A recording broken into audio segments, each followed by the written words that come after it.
Amém, querido? Então abra sua Bíblia comigo no livro de Josué.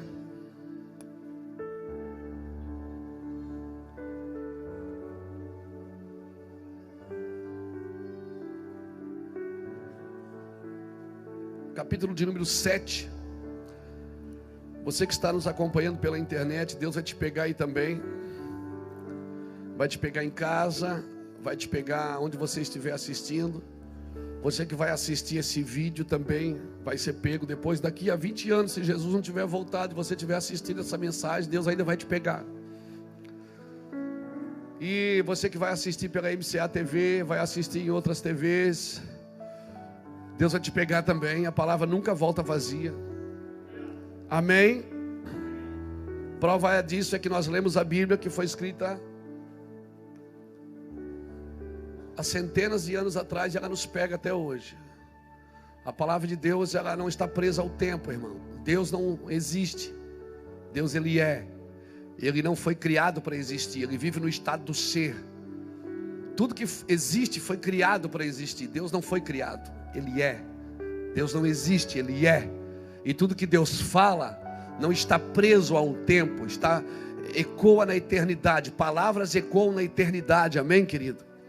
Amém? Por isso que tudo que você vai viver, você não vai viver o que ouve, você vai viver o que você diz.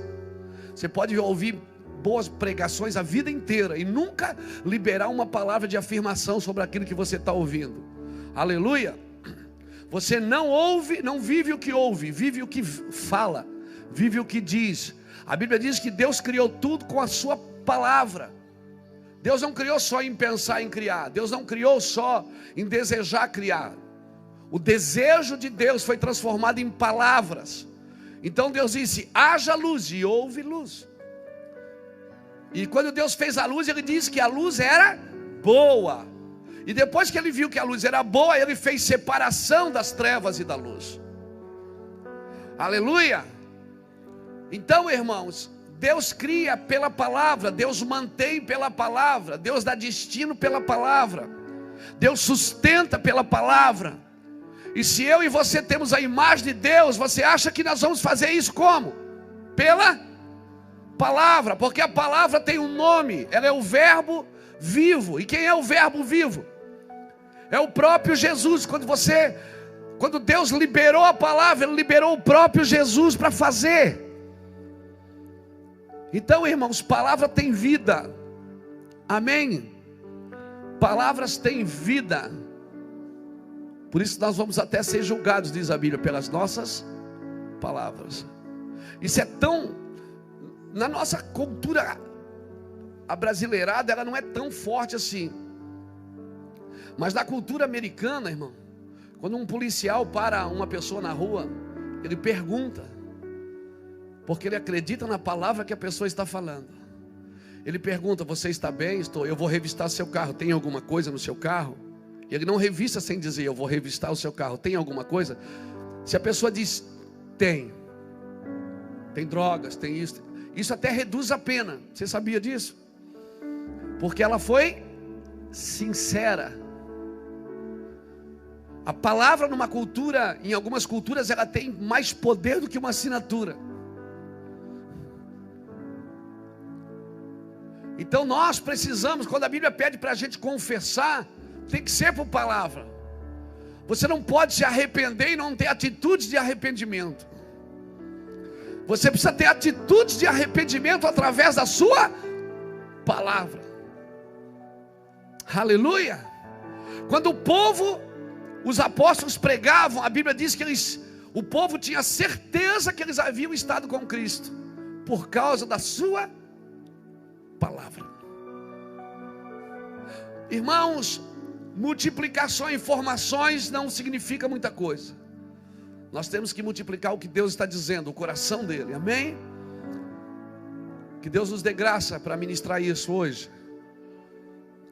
Josué capítulo 7, e o versículo de número 7, nós vamos ler um texto bem comprido, então me dá de presente sua atenção. Josué 7:7 diz assim: disse Josué: ah, Senhor Deus, Por que fizeste a este povo atravessar o Jordão para nos entregares nas mãos dos amorreus, para nos fazeres perecer? Oxalá nos tivéssemos contentado em ficar da além do Jordão. Ah, Senhor, que direi? Ora, Israel virou as costas diante dos seus inimigos. Ouvindo isto, os cananeus e todos os moradores da terra nos cercarão e desarraigarão o nosso nome da terra. Então, que farás ao teu grande nome? Disse o Senhor a Josué: levanta-te. Por que estás prostrado assim sobre o teu rosto? Israel pecou e violaram a minha aliança que lhes tinha ordenado, e tomaram as coisas condenadas, e furtaram e mentiram, e até debaixo da sua bagagem o puseram. Pelo que os filhos de Israel não puderam subsistir perante seus inimigos, viraram as costas diante deles, porque Israel se fez condenado. Não sereis mais convosco, se não eliminardes do vosso meio as coisas roubadas. Levanta-te, santifica o povo, e dize: santificai-vos para amanhã, pois assim diz o Senhor Deus de Israel: coisas condenadas há no meio de ti, ó Israel. Não poderás sustentar-te diante dos teus inimigos, enquanto não tirardes do teu meio as coisas condenadas. Amanhã vos chegarei segundo as vossas tribos. A tribo que o Senhor tomasse chegará por família, a família que o Senhor tomasse chegará por casa, e a casa que o Senhor tomasse chegará por homem. Chegará a homem por homem. Aquele que for achado com a coisa condenada será queimado no fogo. Ele e tudo o que tiver violou a aliança do Senhor e fez loucura em Israel. Então Josué se levantou de madrugada e fez chegar-se a Israel segundo as suas tribos, e foi tomada por sorte a tribo de Judá. Fazendo-se chegar a tribo de Judá, foi tomada a família de Zaraitas. Fazendo-se chegar a família de Zaraitas, homem por homem, foi tomada Zabdi. Fazendo-se chegar a casa de Zabdi, homem por homem, foi tomado Acã, filho de Carmi, filho de Zabdi, filho de Zerá, da tribo de Judá. Então disse Josué a Acã: meu filho, peço-te, glória ao Senhor Deus de Israel. Faze confissão perante ele, declara-me agora o que fizeste, não me ocultes. Respondeu Acã a Josué: verdadeiramente eu pequei contra o Senhor Deus de Israel. Eis o que eu fiz. Quando eu vi entre os despojos uma boa capa babilônica, 200 ciclos de prata e um cunhado e uma cunha de ouro de peso de 50 ciclos, cobicei-os e tomei-os. Então, escondidos na terra, no meio da minha tenda, e a prata debaixo da capa. Então Josué enviou o mensageiro, que foram correndo à tenda, e realmente tudo estava escondido na tenda, e a prata debaixo da capa. Tomaram aquelas coisas do meio da tenda e as trouxeram Josué e a todos os filhos de Israel, e as puseram perante o Senhor. Então Josué e todo Israel com ele tomaram Acã, filho de Zerá, e a prata, e a capa, e a cunha de ouro, e a seus filhos, e as suas filhas, e os bois, e os jumentos, e as suas ovelhas, e a sua tenda, e tudo o que tinha, e levaram-nos ao vale de Acor. Disse Josué: por que nos perturbaste? Hoje o Senhor te perturbará. Então todo o povo apedrejou, e depois de apedrejá-los, queimaram-nos a fogo. Levantaram sobre ele um grande montão de pedras, que permanece até o dia de hoje. Assim o Senhor se apartou do ardor da sua ira.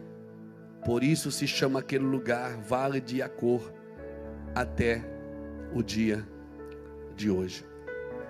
Aleluia. Irmãos, essa mensagem, você olhando para ela, você fica pensando que Deus era um Deus muito mau. Quando você lê assim, Deus chamar uma família inteira, com filhos, filhas, crianças, adultos, com seus bois, com seus cavalos, com seus animais, com as suas cabras, botou tudo no meio, apedrejou, e depois de matar, queimaram a fogo. E depois de queimar a fogo, fizeram um montão de pedra e erigiram uma coluna e deixaram lá até o dia de hoje. Quando você vê isso, você fica pensando, cara, esse Deus é muito mau. Que Deus é esse que não tem misericórdia? Que Deus é esse? A impressão que você tem que no Velho Testamento Deus era um Deus cabreiro, irado. Aí no Novo Testamento ele aceita Jesus e fica bonzinho. Aí você percebe que parece que no Novo Testamento ele mudou as suas atitudes. Mas não. Em toda a Bíblia, irmão, toda a ira de Deus, ela tem um motivo. Em toda a Bíblia, você vai ver que a ira de Deus, ela tem um motivo. Deus não se ira por se irar, porque a sua natureza é bondosa. Ainda que seja justa, a sua natureza é bondosa. A sua natureza é poderosa. Deus é um Deus bom. É desse princípio que eu preciso partir, que Deus é bom. Deus é bom em todo tempo Deus é bom. Essa é a minha base de partida. Se tem alguma coisa errada acontecendo, certamente não está com Ele, está comigo. Se tem algumas respostas que eu não estou recebendo, certamente a culpa é minha e não é dele. Se tem algumas coisas que estão dando errado na minha vida, certamente foi eu que semeei alguma coisa, não foi ele. A sua natureza é boa. Deus não é mau. Ele é justo. A Bíblia diz que se eu for infiel, Ele continua fiel, porque não pode negar a si mesmo. Porque Deus não depende da minha bondade para ser bom. O ser humano, ele depende muitas vezes da bondade dos outros para ser bom. Então se me ama, eu lhe amo. Se me dão, eu também lhe dou. Se me abençoo, eu também abençoo. Então eu vivo às vezes numa base de troca. O meu nível de amor está relacionado com o nível de amor que eu recebo. O meu nível de generosidade está relacionado com o nível de generosidade que eu recebo. Então se eu não recebo, eu também não sei dar. Não, irmãos, quando você tem Jesus, quando você tem Deus, já não depende mais do que você recebe, amém? Você vai ter que dar muitas coisas que você até não recebeu. A graça de Deus, ela vai reinar na sua vida e ela vai te dar condição de você exalar o bom perfume de Cristo, de você dar coisas que você não tinha, que ninguém fez por você e você vai fazer pelos outros, amém? Porque você não vive mais à base de troca. O seu amor não é a base de troca. Você agora descobriu que amor não é um sentimento, é uma pessoa. Aleluia!